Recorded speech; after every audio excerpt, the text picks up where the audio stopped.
All right. Oh, shit. Cursed already.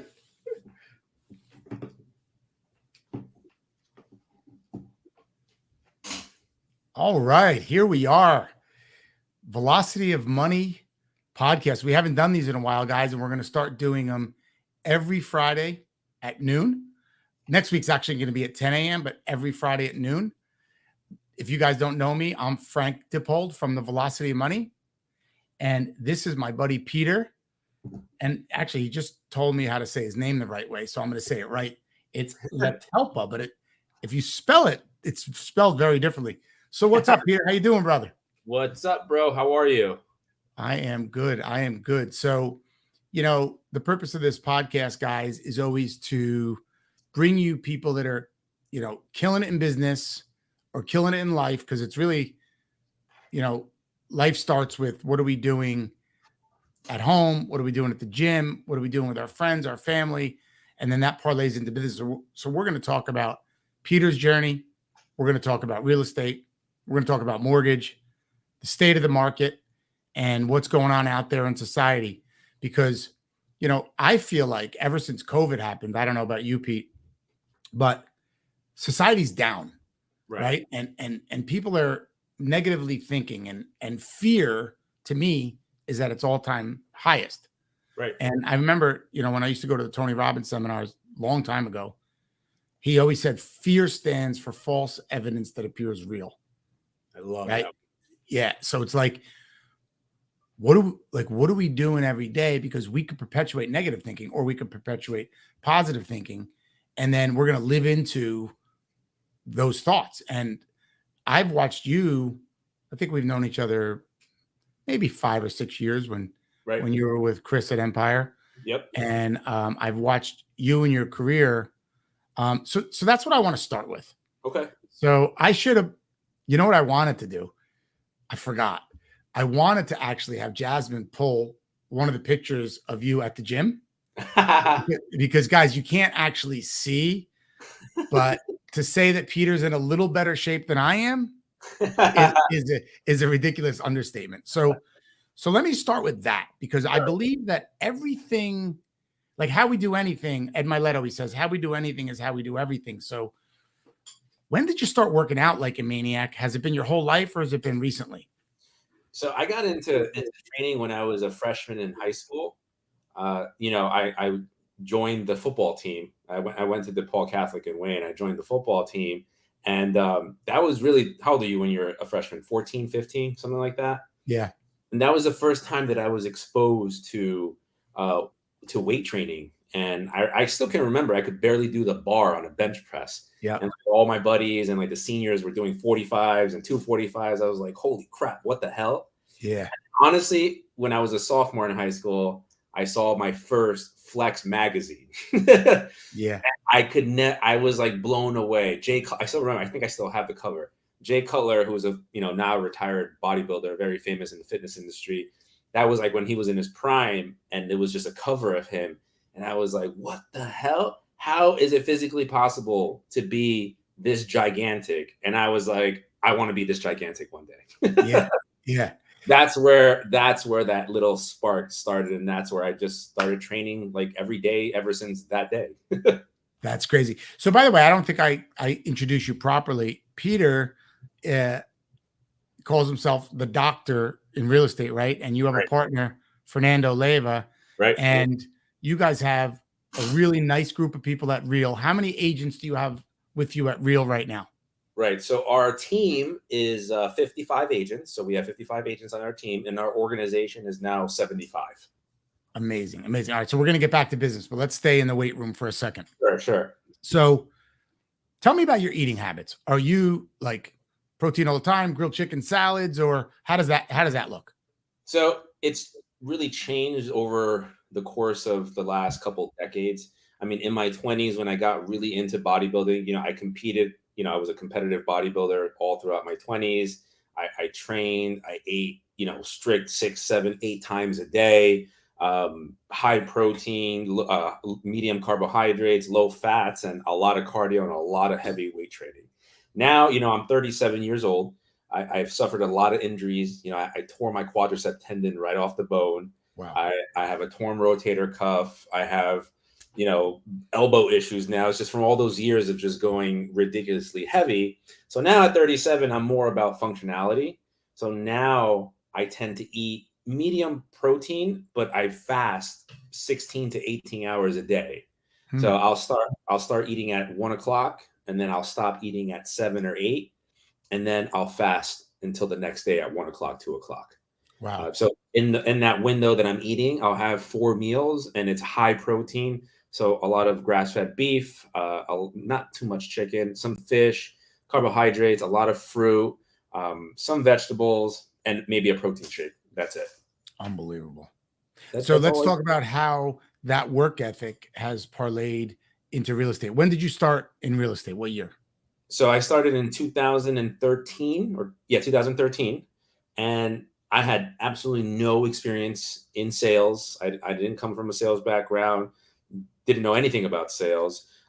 Really, my bodybuilding, track in my 20s, because in bodybuilding you have the three tenets of training, right? You have to be persistent, you have to be dedicated, right, and you have to be consistent. Right. Mhm. So that's what my trainers used to teach me about building muscle is like, listen, you're not going to see, crazy gains in like 2 weeks or 4 weeks or 6 weeks or even 2 months. They would always tell me, even when you're dieting down for a show, you might not see anything on your body for 3 months. And then out of nowhere, it's just going to click and your body's just going to transform. So Yeah. I always had that in the back of my head, like, all right, I'm not seeing many results right now, but I just got to stick to it. Stick to it. This is my routine. Just be consistent. That translates almost 1000% into sales. Right. And that's, I tell everybody this. I'm not anybody special. I haven't done anything really different than anybody else before me. The only thing that I really did was I was consistent. On the days that I didn't want to do work, on the days that I didn't want to cold call, on the days that I didn't want to prospect, I got my ass up and I did it even though I didn't want to do it. And then it wasn't high energy like my high energy days, but I still did it. Right? And a lot of those times, believe it or not, when you're low energy and you're still doing it because that's just your routine, you might get the best deals on those days. You might get a listing that you might never ever gotten if you didn't call that day because you were lazy. So Yeah. that's how it parallels, the training bodybuilding into sales. Which I think is huge, because if you look at like sort of the cyclical nature of a sales funnel, Yep. that's exactly what loan officers struggle with and realtors struggle with, because they lack structure a lot of times. Right. And, they hope that deals fall from the sky. And then, then they get excited because maybe they have like 4 or 6 or 8 deals in the pipeline, and they take their foot off the gas pedal because they're counting the 30, 40, 50 grand they might make.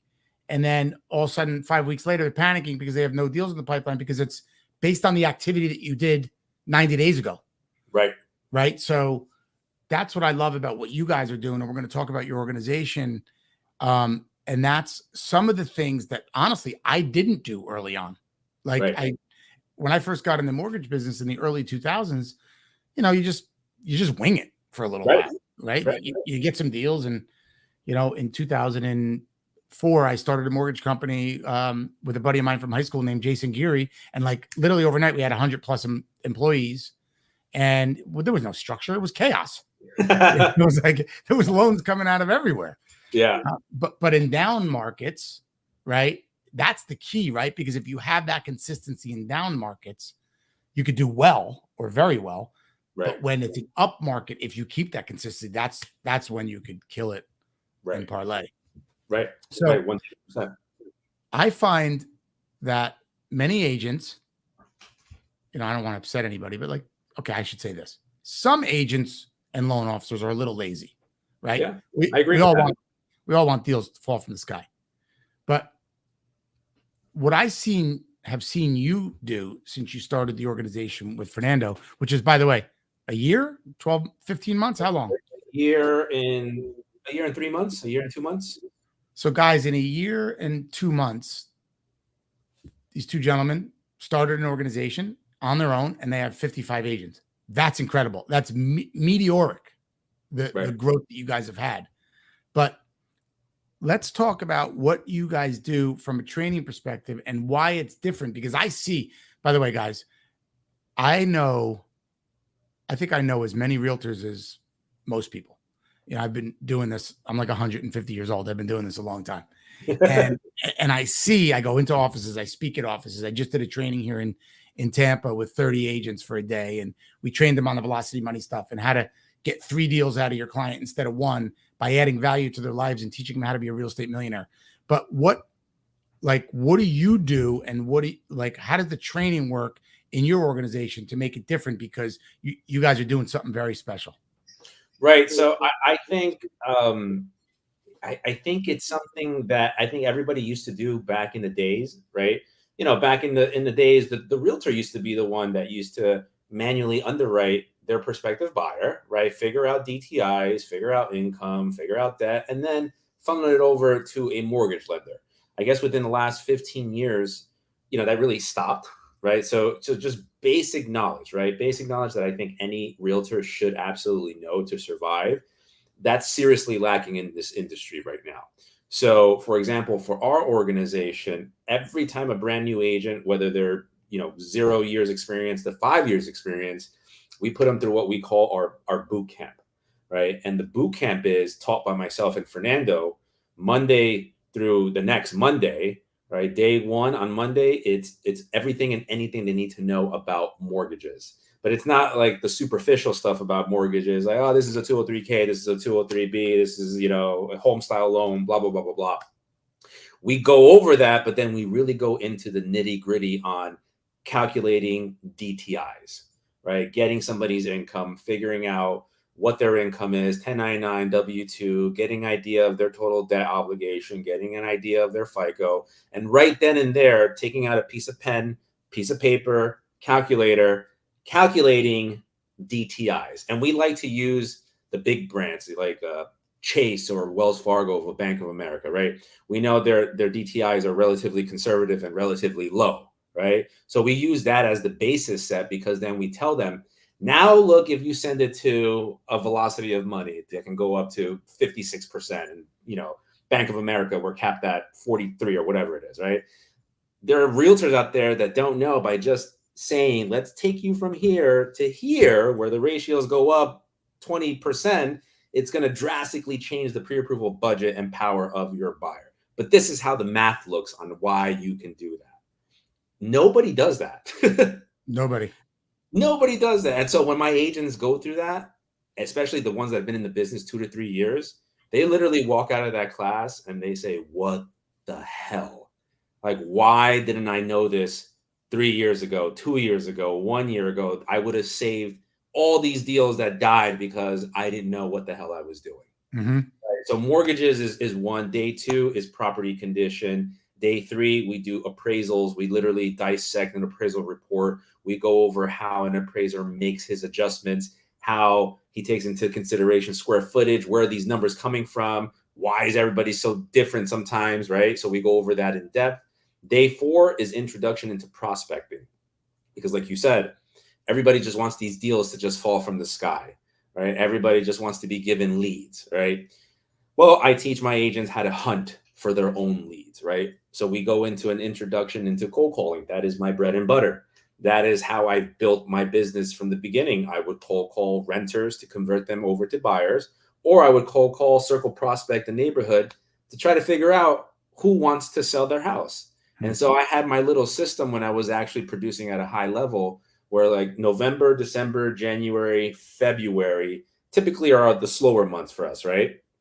I would spend the bulk of my energy during those 4 months cold calling Monday through Saturday, at least 4 to 5 hours a day.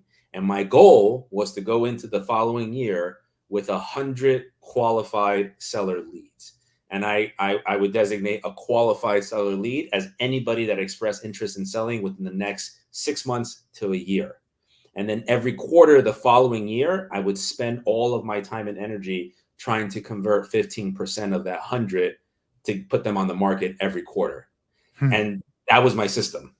And I did that religiously. I like, you couldn't stop me from not doing that. I did it consistently for like 7 years. And fortunately for me, I never went a year or a month without having a closing. And I don't think a lot of people can say that. I was Mhm. very, I don't want to say I was fortunate because I put in the damn work to do it. Right. But when my friends would tell me, yo, what are you doing? Like, how are you getting like these listings? Like, how are you closing these many deals? Are you calling 5 hours a day? No. How many times are you calling? Once a week. And I would tell them, that's why you're not closing.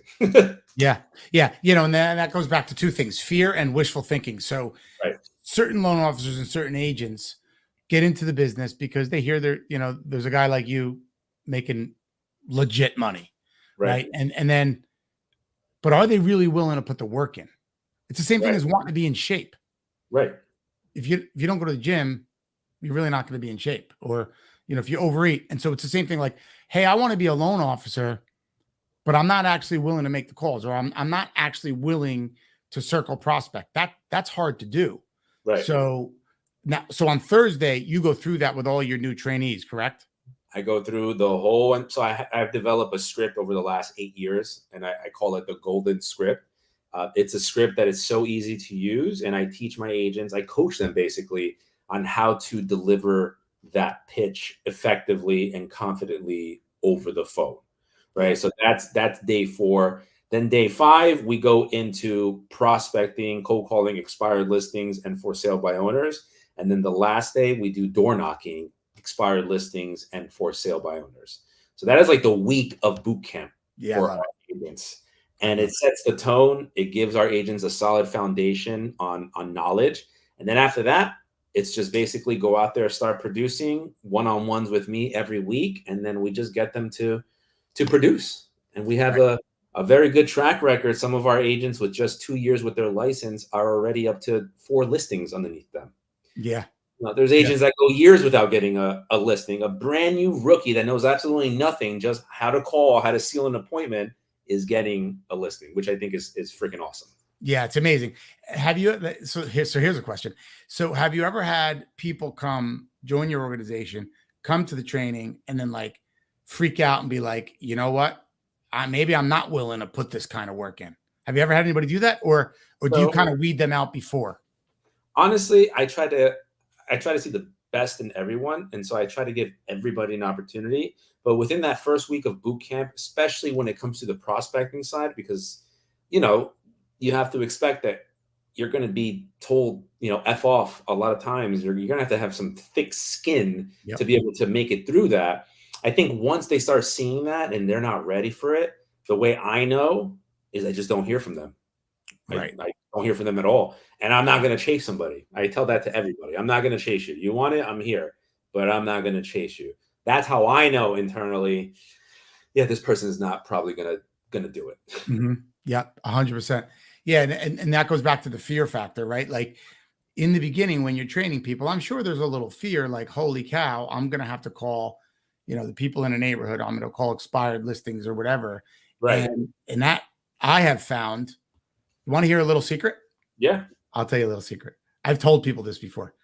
When I first got in the mortgage business, I'm not real good with paperwork, so I don't do the paperwork. But when you're new in the mortgage business and you don't have enough volume to have your own staff to do the paperwork, you have to do it yourself, Right. right? So that's the problem when you're a rookie. The other problem when you're a rookie in the mortgage business is you don't have the battle scars. You don't know like that little inner guideline that can make a deal blow up, right? Right. And so sometimes you piss off realtors. Right. So in 2001, 2002, I pissed off a bunch of realtors. Why? Because I would kind of suck at the paperwork, and then the deals wouldn't go well. And then they're like, Frank, you're horrible. Like this is bad. So for 8 years in the business, I didn't like realtors. I'm like, Oh my God. I don't like realtors. I'm not dealing with realtors. They're a-holes. Meanwhile, it was me that sucked at what I did. Funny.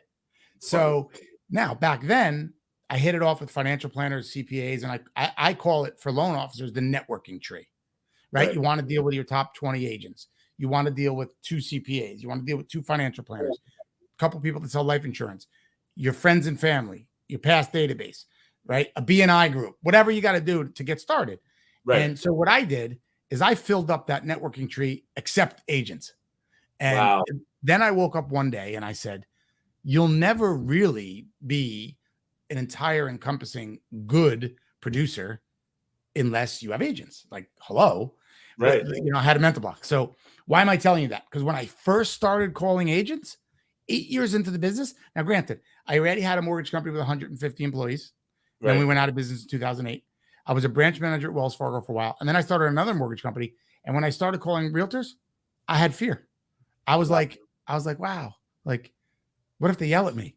like that's stupid. Like, it's not real. And then you call them and you become friends with them. And like, it's like anything else on our side of the business. If the realtor has a good experience and the customer has a good experience, they're the best people in the world. They just want to have good experiences. So I'm sure with your people, you just help them push through the fear in the beginning, right? On those initial cold calls. Right. And the fear of rejection, right, is a big one. I think human beings, we are hardwired to not like rejection. It's just built into our DNA, right? And so I like to call it call reluctance. And that's what almost all of us, have a fear of. But then I kind of break it down to my agents of, why exactly are people a-holes over the phone? Why are they so resistant?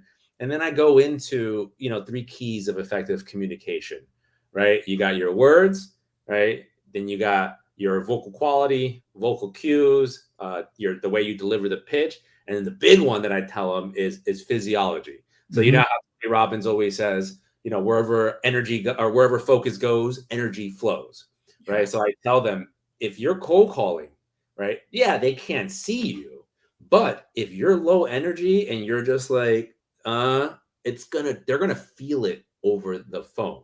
So a big part is just getting that prospect to just calm down, bring them down 2 notches, keep them on the line, ask the right questions, be confident, effectively communicate.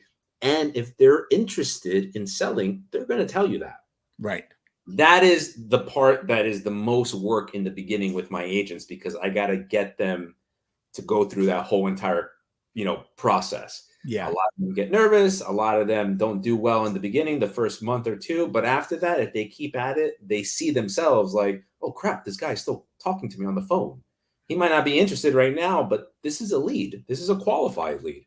Put them into your CRM, send a monthly text message, email blast, email drip, top of mind. And one day when he is interested and he sees your info, he's going to call you.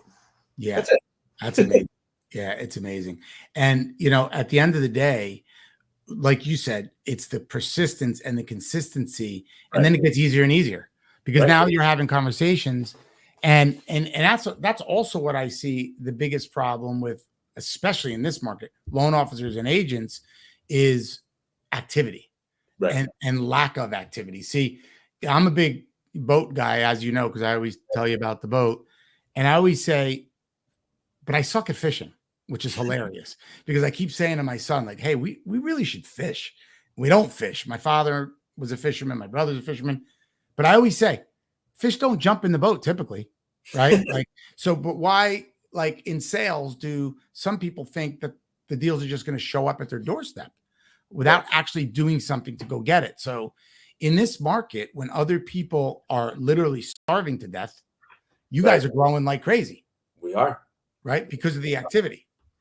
That me and Fernando, we always talk about, what are we doing differently? And we're like, we're not really doing anything different. We're actually just doing what we believe every sales force should be doing with their agents. You have to be teaching them, a good one that we've been doing recently that I told 2 of my agents, Masha and Fidel. I said, you know what? Why don't we start cold calling for rent by owners, right? Owners that want their properties rented, they're trying to do it by themselves. But I tell them, let's not call them because we want to rent their properties. Let's pitch it that we want to sell. So believe it or not, Fidel and Masha have been doing that. And they're brand new agents, like 5 months in the business. Yeah. For the last 5 months, so Masha has 2 under contract that came from literally a for rent by owner. Wow. And the pitch was like easy. Hi, may I please speak to John over here at 25 John Street? Yes, who is this? I noticed you're trying to rent this for sale by owner, but, quick question. If the right number came around, would you be willing to sell that? Yeah. Not interested. John, I completely appreciate that. But hey, listen, before you get off the line, let me just ask you one last question. I mean, what would have to happen or change before you do decide to sell? I mean, you see the news every day. The market is incredibly hot right now. Could be a great time to cash out on that investment of yours. Mm-hmm.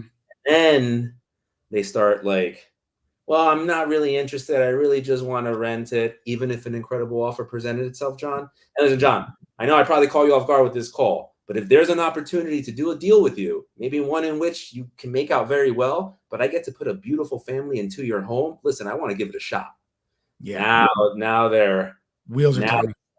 Right. And that's how we get them. But you have to keep hitting them, right? Don't take no for an answer. Just keep hitting them. And they've been converting all these for rent by owners, but I think it's genius. It is genius. It's genius, especially because, like, depending on what's going on in society or depending on what's going on in their lives, right? They might be feeling insecure about their job. It's a great time because homes have appreciated so much over the last couple of years. Right. So maybe they got 2 or 3 or 400 grand or 500 grand in equity in their home.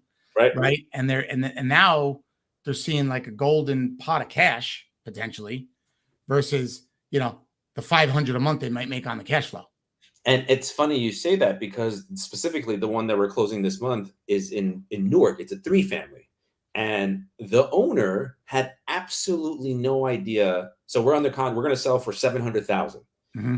That owner had absolutely no idea that their property was worth $700,000. Right. Property has been paid off for the last 7 years. Wow.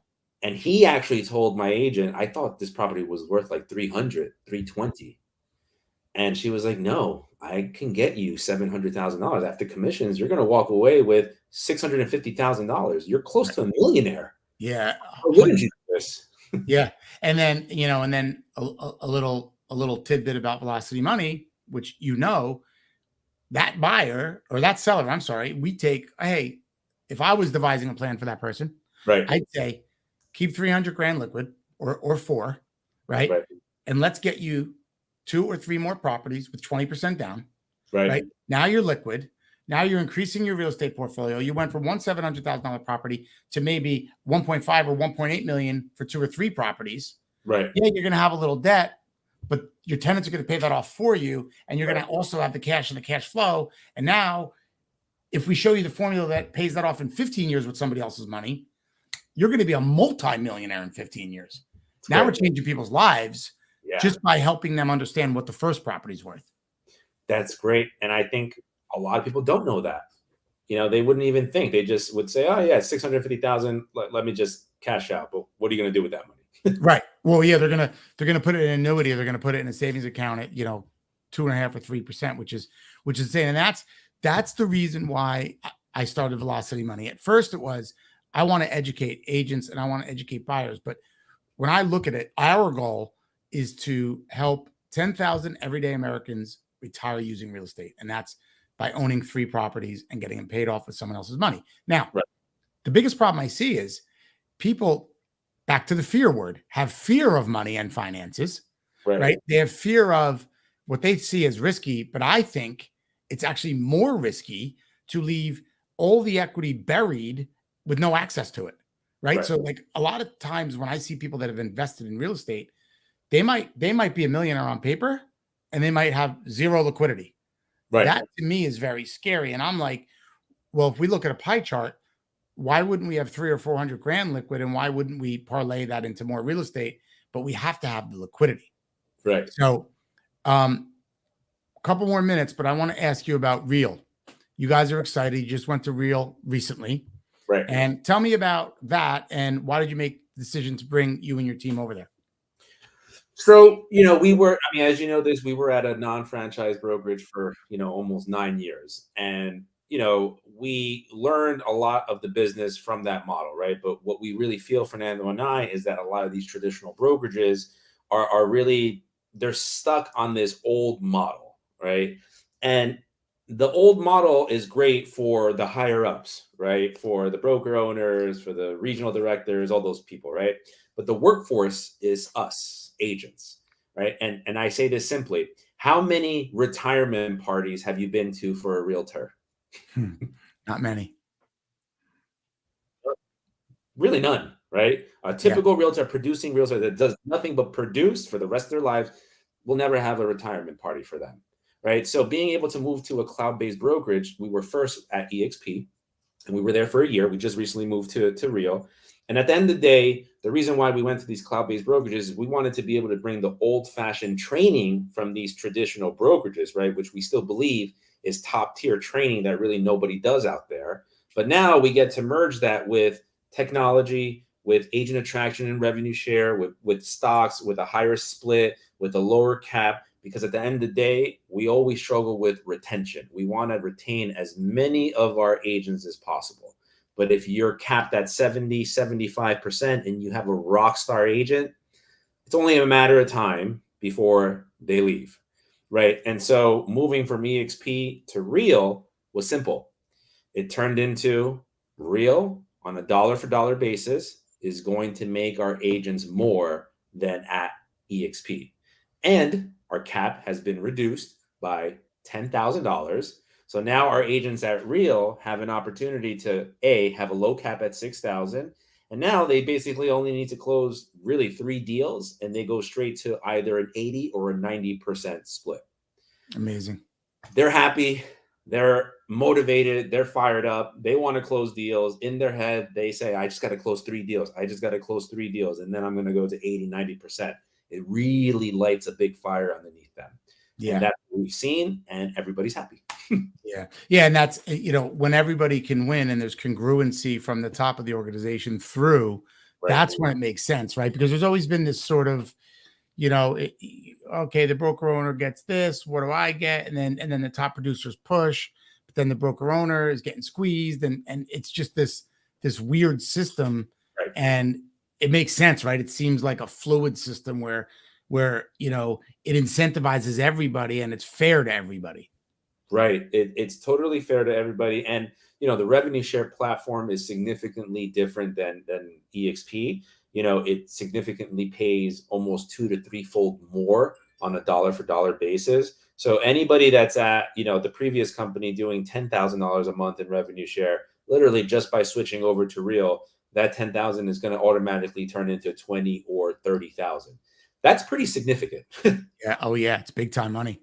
That's significant. And one of the, the third reason why is because of that. And because of the ability to be able to cap my agents at a higher split. And as you know, Frank, Real is, in the state of New Jersey, I think there's only like 500 of us in the whole entire state. So the opportunity for growth is tremendous over here versus anywhere else. Yeah. And,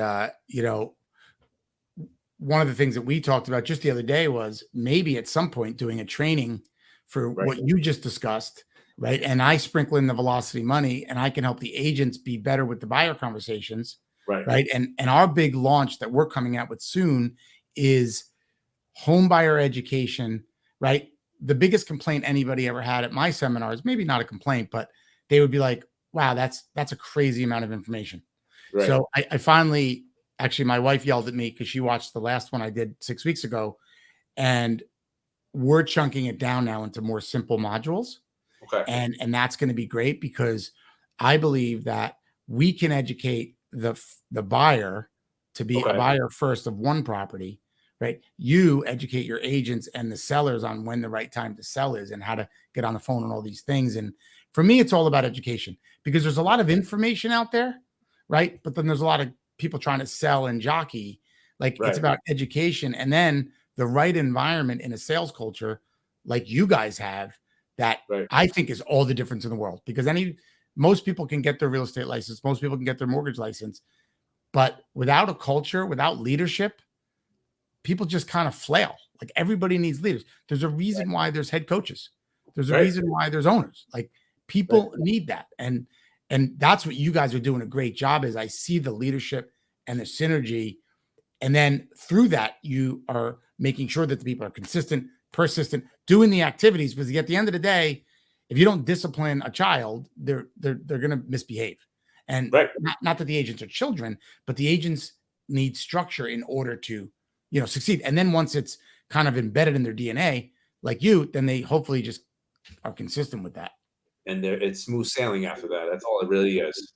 But you're right. The structure, the training, the one-on-one coaching, it really, for somebody in their first 3 years, it's going to really make or break whether they're successful and survive in this business or not. Period. Yeah. Well, I will say this, guys. I deal with a lot of agents. I have a lot of friends that are agents, so I hope I don't upset anybody right now.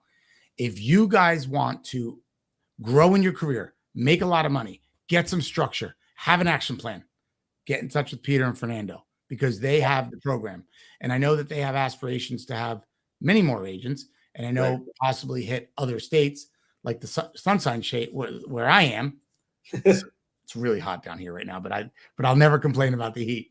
So this is how you guys get in touch with Peter as you see, right? So I'll no strings attached. Just shoot me a message and we'll just talk.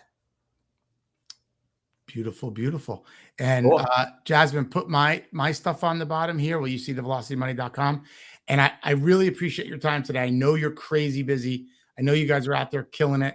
And, you know, like Ed Milet says, how you do anything is how you do everything.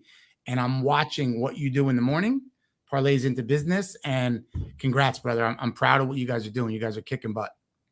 Thank you, brother. Thank you. Likewise. Thank you for having me. And we'll talk soon. All right. Be good, guys. All right. Take care, everybody.